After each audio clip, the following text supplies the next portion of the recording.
pessoal, a gente está aqui para mais um Papo Executivo. A gente está com o Sérgio Chaia. Sérgio, muito obrigado pelo seu tempo, obrigado por estar aqui com a gente hoje. A primeira pergunta que eu teria para você é: como é que você poderia se apresentar para a gente em cerca de 1 minuto, mas sem falar nenhum aspecto profissional?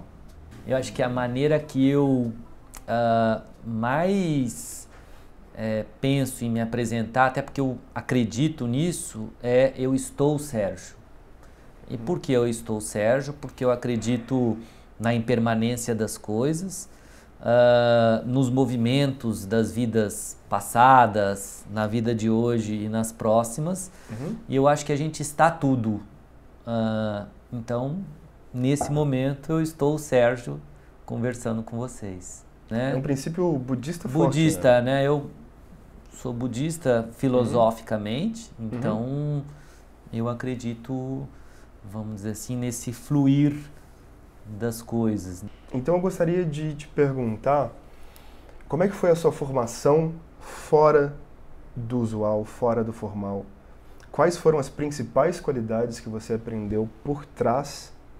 Como que você identificou isso ao longo da sua vida e como que você conseguiu cultivar isso que foi útil também na sua vida como executivo? Algumas características que eu posso até traduzi-las como competências, eu acho que ficaram marcantes na minha vida. A primeira delas é o que eu chamo de conectividade, ou seja, eu já era digital antes de surgir o e-mail. E o que eu falo, o que quer dizer isso sobre a minha perspectiva? É você ligar os pontos e conectar momentos que você tem, seja em viagem, seja olhando um filme, seja assistindo uma peça de teatro com o trabalho e vice-versa. Acho que a segunda competência é a resiliência.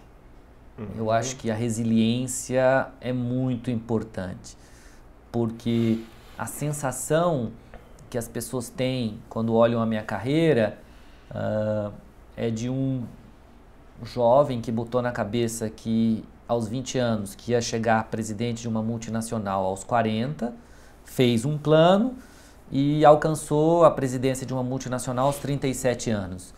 Então é um símbolo de planejamento, poder, status, disciplina, sucesso, né? E no fundo, nessa trajetória, a resiliência é muito importante. A capacidade de superar frustrações, capacidade de vencer os medos, a capacidade de aprender com os erros, porque eu acredito que essas competências são competências cultiváveis, né? Que você, não é que você tem ou não tem, você tem que praticá-las, né? A gente só anda praticando, só corre correndo. E a terceira competência que eu acho que foi marcante na minha carreira, principalmente na fase em que eu atingi a diretoria e as presidências. Alta né? cúpula. Você que está chamando disso, você que está chamando, não eu. Eu acho o que se chama os o que se homens chamam, Isso é só um nome. Mas é o autoconhecimento. Sim. É você ter esse mergulho no autoconhecimento, para você ter uma boa clareza de quais são as suas fortalezas, quais são as suas fraquezas, potencializar as suas fortalezas e terceirizar as suas fraquezas na fortaleza do outro. E acho que não existe também esse negócio de vida profissional, vida pessoal, né? Porque quando você canaliza todo um esforço na vida profissional, chega uma hora que a sua vida pessoal se desequilibra totalmente. E quando você sai do trabalho, fica aquela sensação de culpa de que você não realizou tudo que você queria ter realizado. E quando você está em casa, fica aquela sensação de culpa que você está dedicando mais tempo do que você deveria em prol das coisas do trabalho. Então a sensação de culpa é dupla. Constante. Constante. Por exemplo, o meu filho, aos sábados, eu levava ele na escolinha de futebol. Enquanto ele está se aquecendo, eu estava lendo uma apresentação, uma revista, anotando alguma ideia, respondendo algum e-mail. Na hora que ele estava jogando, eu estava lá vamos dizer assim, Presente? muito presente. Num determinado momento, no jogo do meu filho, chegou uma hora que ele parou, ele estava jogando, né? Ele parou no meio do jogo, lá e o jogo rolando, olhou para mim, abriu os braços e falou assim, como se eu tivesse só nos e-mails e não prestando atenção. Nos e-mails? E eu estava nos e-mails, logicamente, estava nos e-mails. Pego com a boca na botija. Me pegou com a boca na botija. Entendi. Aí eu pensei, puxa vida, eu tô ali ou não tô ali? Né? O meu corpo estava ali, mas o meu coração não. Olha a mensagem que eu tô passando pro meu filho. Até que, o que eu fiz? Então, me disciplinei a guardar o telefone. Na hora que ele está aquecendo, eu estou sim respondendo e-mails e anotando coisas. Na hora que ele está jogando, eu faço questão de berrar com ele. Faz isso, faz aquilo outro, vem cá e tal. E aí, o outro belo dia, ele parou. Pô, pai, não aguento mais, para de gritar. Porque eu também estava sendo over e o próprio treinador falou, pô, só tem um treinador, né? Não é o seu pai, sou eu. Então, minha pergunta para você é relativo à motivação. O que foi o seu motor interno para cumprir essa trajetória tão rápida, tão contundente? Era o brilho no olho do salário? Era o prestígio? O que era o motor que estava aqui dentro? Não, eu acho que o motor era ter o reconhecimento do mundo, porque eu achava que se eu fosse um presidente antes dos 40, tão jovem em uma multinacional, eu teria o reconhecimento do mundo.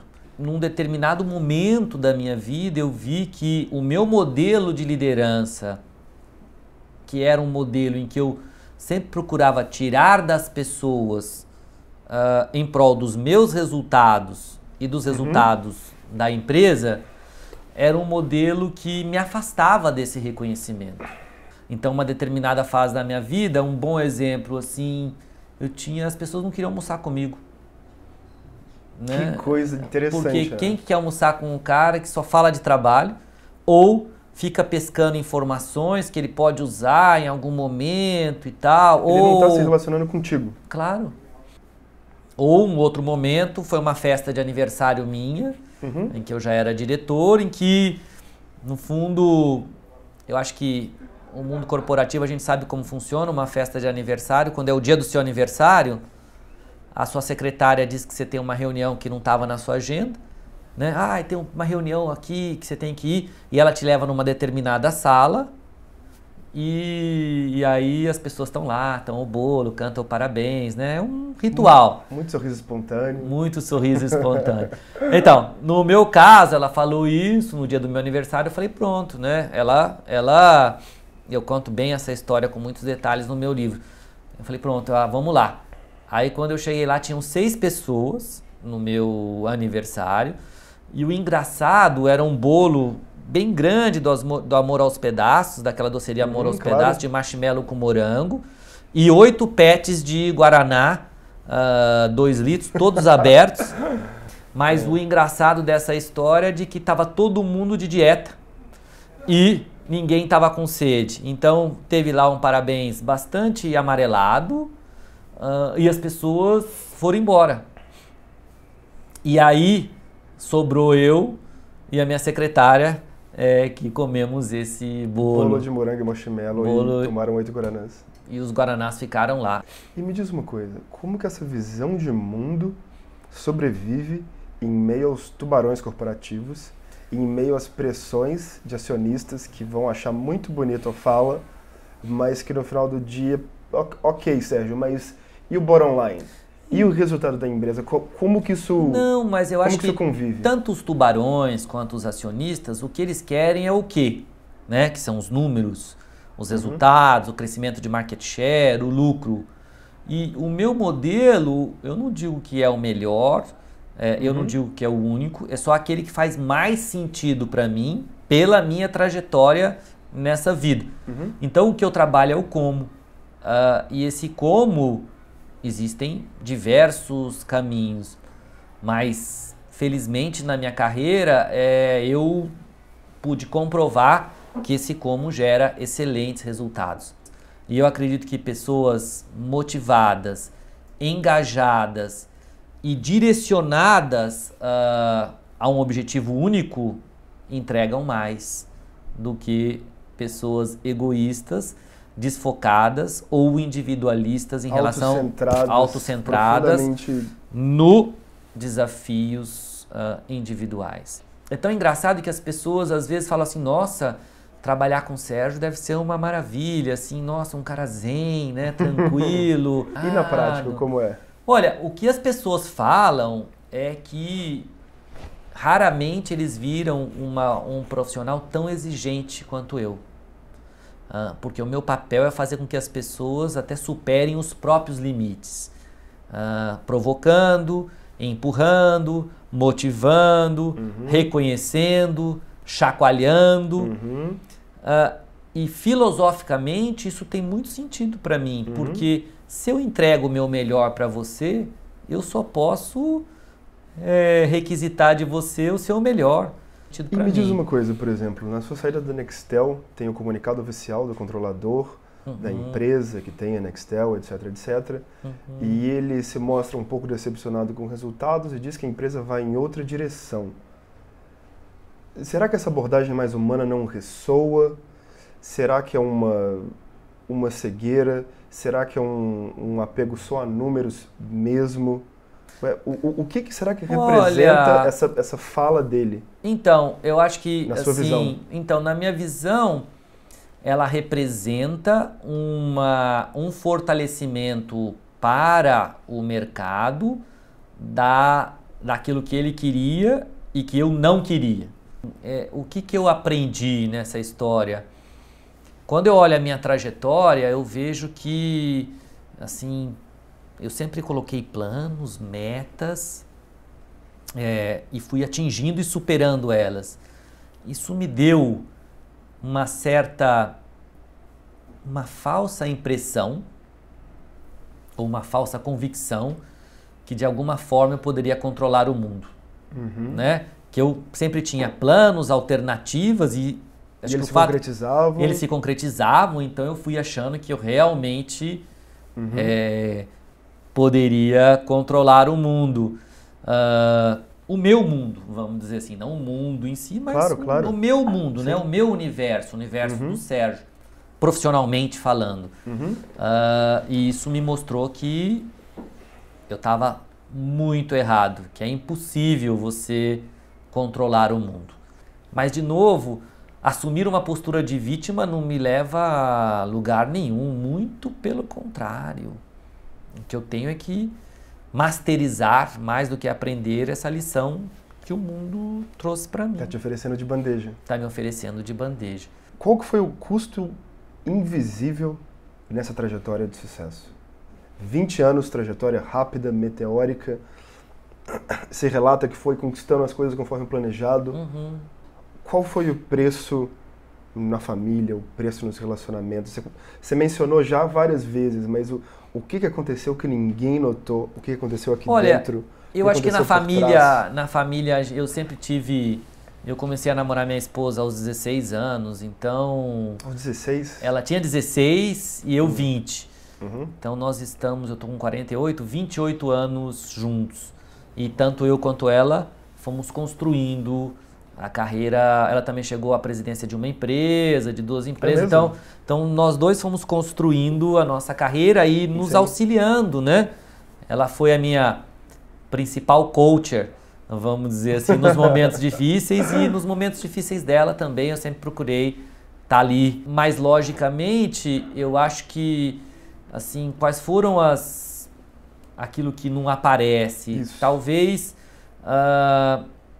um foco não tão forte na vida social para preservar a vida pessoal.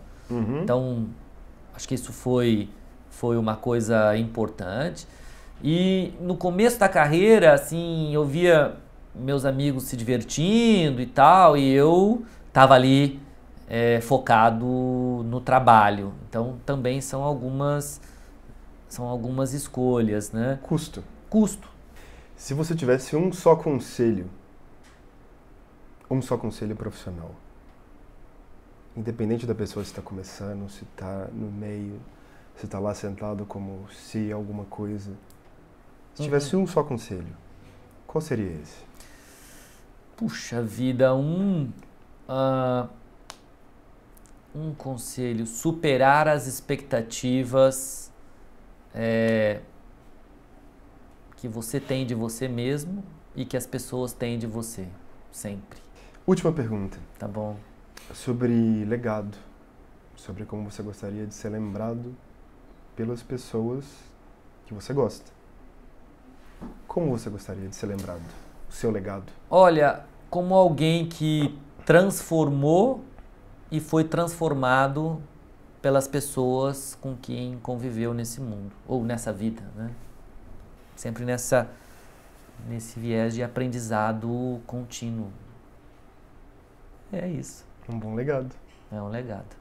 Sérgio, muito obrigado. Obrigado a você Obrigado pelo convite. Papo, obrigado pelo tempo. Acho que vai ser muito útil para muita gente. Tomara, né? Se isso acontecer, eu vou estar realizando o meu legado. Tomara. Mais ou menos isso. Muito obrigado. Prazer, obrigado, viu? E é isso. Um abraço, pessoal.